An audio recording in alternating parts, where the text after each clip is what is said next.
back in 2017, the first broker didn't inspire him with confidence. Bank 1 and 2 got him nowhere because that was a bit of a difficult thing. You know, yes, you're right, but no, you need more money. Yes, you're right. No, you're not. You know, it was a bit of a, am I in, am I out? And boom, no auction. Whew, thank you. Broker 2 seems like they worked alongside the developer's sales team. So there's a massive motivation there to find a lender so he can close a deal and possibly and probably some sort of referral commission back to the sales agent who was involved and possibly the developer. So there could have been all sorts of money going in all sorts of directions there. Holding hands while swimming. That's a good one. Let's put that in there. Broker 3 gave him advice to save longer. Wow, but this story isn't over yet. Veronica, no. He goes on to say, my house dream still alive. I let go of my gut feeling to keep going, which was difficult in February as all signs on the ground were that things were about to explode. And he was right. I took it on the idea that my savings of over $2,000 a fortnight was solid. I'd be beating the market. But oh, how wrong I was, he says. So March figures came through and I could not believe the speed of growth underway.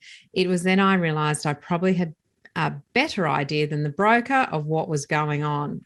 Well done, because you're taking a pragmatic approach, which is really great. I kept up with him. I saved hard. The broker was pushing CommBank over ANZ and the others. I decided to sell my van, aka home, whilst on the career break. I'd love to see a photo. Maybe that's a background for another day.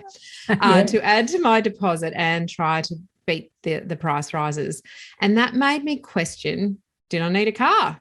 Wow, there's a lot going on here. There's an incredible journey going on here. Isn't it great? Yeah, I love it. This all had also risen in value because of COVID. And that is the thing at the moment, isn't it? The second-hand car market is just through the roof. It's just because you can't buy a new. I'm trying to buy a new car at the moment and it's February, I think, is delivery.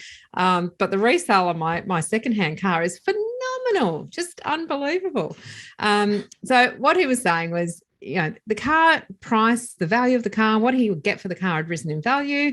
So, you know, when he could buy something more modest, maybe that was a good option for him. What dedication. I mean, by now he's so committed to the cause. He's doing everything to really make this thing happen, including moving on to broker number 3 or 5 or 4 or whatever, another broker anyway. But he found another broker. Broker 4. Yeah, there we go. He says, I found another broker because I definitely was not waiting 20 plus days for a CommBank approval, nor the 900K limit the last broker suggested would be applied to my income.